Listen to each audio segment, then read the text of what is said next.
you all stand for what's really important in this state, and really what's the foundation. Not only do you recognize the businesses and the importance of growing our economic community, but you also stand for growing our community of protecting our environment, working with what we have here, with our working landscape. You're supporting one of the best programs, the Buy Local program, which I think is just a fantastic way for us to say, we have things here in Vermont that we should not have to look across the borders to purchase. So, you know, those things are really, they're really great objectives for any business to have, but you all have obtained it, and that's truly remarkable. And the other thing I've always found to be especially rewarding when dealing with the VBSR is that there's a different, there's certain people who come into the building and they feel that they're entitled to certain things, or they feel they get demanding at times, and they don't realize that there are a lot of, when you push in one side of a balloon, you're going to come out in a couple other places. And the folks that I've always dealt with here always recognize the fact that there may be something that's a little bit more important than their own personal objective. There may be somebody out there, whether it be another business who's falling on hard times, or an individual who's falling on hard times, and we as legislators have to pay a little bit more attention to them and to the individuals that find themselves in a bad area. And you all just sit back and you say, okay, that's fine, we'll continue the conversation at another time. And I think that actually during Irene, in the aftermath of Irene, that's really where you saw it. And I know, I'm looking out at people that I do know here with businesses, and definitely down in my neck of the woods with Black River, and there was many other businesses that after Irene, you not only were there to help your neighbors, but you also opened your doors to the other businesses and individuals who found themselves that had catastrophic losses. And to me, that was really a true testament to Vermont and the people who live and work in it. So the one other issue that I'd like to just touch on that has been very special for me is dealing with our youth and the fact of people in college or even high school. And one of the programs that I know that is special here to many of you members has to do with interns.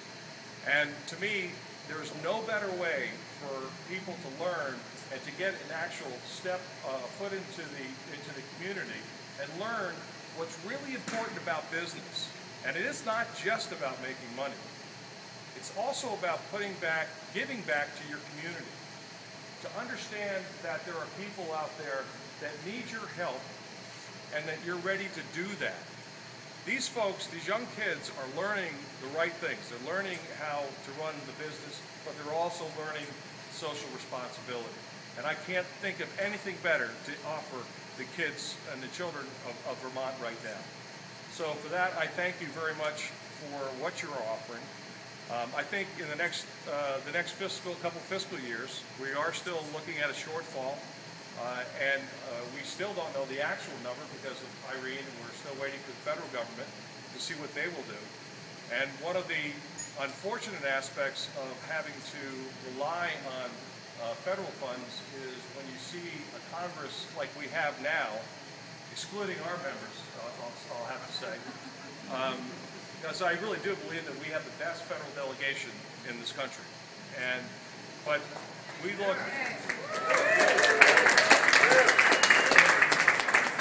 but you look at some of these other individuals, especially the ones that really, I had a real serious problem when FEMA funds were being jeopardized. There were people out west who said, I'm not going to do this unless you cut your social programs. I'm not going to give Vermont a dime. People like that are not Americans in my mind. They're not members of this country where they understand that we're a united country. We're a united group of people who care about each other, and that we are not going to let someone fall through the cracks just for profit or for some other alternative political motive. And so we have to be aware of that our political landscape is changing in Washington. And we're very fortunate, I think, in this state to have a group of people, and on both sides of the aisle. And I must say, it's not just, we have, I'm a Democrat, lifetime Democrat, and I'll be one hopefully until I die.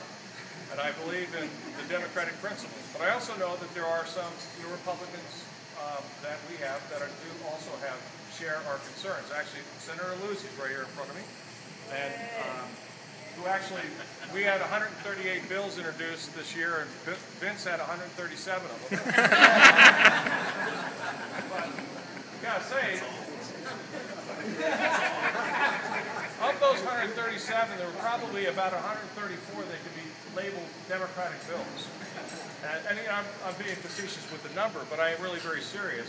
Is that you have someone like Vince, who not only is a very big friend to labor, but also to the environment. And when you find that, and you realize that there are people out there that we may have core differences in opinion from different political matters, but when it comes down to social issues and to matters that affect our environment, there are many of us that all share that same common goal, and we are looking towards the future in the same fashion. So all I could say is that you are well respected in the State House. You're well represented in the State House by some folks that they're there. They have been speaking your message for over 20 years. And the only thing I'm really upset about is the fact you've stolen Dan, who was one of the best reporters over there. Between him and Lewis over there, I kept on saying, come on, guys, like, who's going next? But anyway, so thank you very much, and I really do applaud you for what you do on a daily basis, and ask that if there's anything that we can do other than give you money, we're there for you.